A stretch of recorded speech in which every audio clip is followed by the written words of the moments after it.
Hello hello. आ गए। कैसे हैं आप सभी लोग। आज हम बात कर रहे हैं भारत के राष्ट्रीय विरासत पशु हाथी की। काफ़ी इंतजार के बाद synchronous all India elephant estimation SAIEE report यानी 2021 से 25 के बीच हुई हाथियों की गिनती के नतीजे आ गए हैं। ये रिपोर्ट करीब 1 साल की देरी से आई है और जो आंकड़े इसने पेश किए हैं वे बहुत ही मिली जुली और थोड़ी चिंताजनक तस्वीर दिखाते हैं। जैसे इस रिपोर्ट के मुताबिक भारत में कुल हाथियों की संख्या 22,446 दर्ज की गई है और जैसा कि उम्मीद थी, हाथियों का सबसे बड़ा जमावड़ा दो ही इलाकों में है, पश्चिमी घाट और पूर्वोत्तर भारत के पहाड़ी इलाके। दक्षिण भारत इसमें सबसे आगे है, जिसमें कर्नाटक, तमिलनाडु और केरल मिलकर देश की सबसे बड़ी हाथी आबादी को पनाह देते हैं। एलिफेंट स्टेट का ताज एक बार फिर कर्नाटक के सिर पर है, जहां अकेले 6,013 हाथी हैं।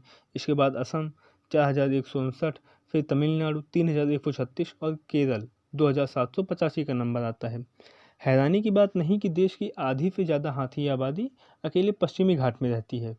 यहाँ का ब्रह्मगिरी, नीलगिरी ईस्टर्न घाट ब्लॉक, जिसमें मैसूर, वायनाड, नीलगिरी और कोयम्बटूर रिजर्व आते हैं, देश का सबसे बड़ा और सबसे महत्वपूर्ण हाथी आवास है।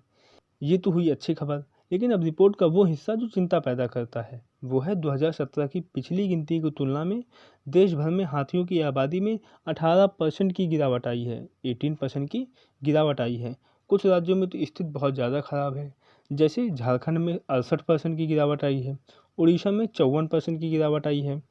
और सरकार का कहना है कि इस बार गिनती के लिए एक नई वैज्ञानिक पद्धति, एक नया बेसलाइन अपनाया गया है, जो बाघों की गणना जैसा है। हो सकता है कि इस नई पद्धति से आंकड़े ज़्यादा सटीक हुए हों। इसी रिपोर्ट में एक और पेच है, जहां एक तरफ झारखंड और उड़ीसा जैसे पारंपरिक हाथी राज्यों में आबादी घट रही है, वहीं कुछ नए राज्यों में हाथियों की मौजूदगी तेज़ी से बढ़ी है। जैसे छत्तीसगढ़ में हाथियों की संख्या 82% बढ़ गई है। इसी तरह मध्य प्रदेश और महाराष्ट्र में भी हाथियों की मौजूदगी बढ़ी है। अब सवाल ये है कि जब देश में कुल हाथी घट रहे हैं, तो इन राज्यों में अचानक ये बूम कहाँ से आया। विशेषज्ञों के मुताबिक यह कोई प्राकृतिक वृद्धि नहीं है, यह पलायन है। रिपोर्ट साफ इशारा करती है कि झारखंड और उड़ीसा में जंगलों की कटाई, खनन और बड़े इंफ्रास्ट्रक्चर प्रोजेक्ट्स के कारण हाथियों के घर उजड़ रहे हैं। अपना आवास खोने के बाद ये हाथी नए सुरक्षित ठिकानों की तलाश में छत्तीसगढ़, मध्य प्रदेश और महाराष्ट्र की ओर पलायन कर रहे हैं। आज की तारीख में देखें तो मध्य प्रदेश के संजय दुबरी और बांधवगढ़ टाइगर रिजर्व में भी हाथियों के झुंड पहुंच गए हैं, जहां वे पहले नहीं पाए जाते थे। इस पलायन का एक खतरनाक नतीजा भी सामने आ रहा है। जब हाथी नए इलाके में पहुंचते हैं, तो वहां मानव हाथी संघर्ष तेजी से बढ़ जाता है।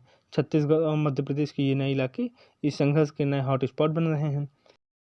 अगर संक्षेप में देखें तो SAIEE रिपोर्ट हमें बताती है कि कर्नाटक और दक्षिण भारत हाथियों के लिए मजबूत किले बने हैं, लेकिन झारखंड और उड़ीसा जैसे राज्यों में खतरे की घंटी बज चुकी है और जो हाथी बचकर नए घर की तलाश में निकल रहे हैं, वो भी एक नए तरह के संघर्ष को जन्म दे रहे हैं।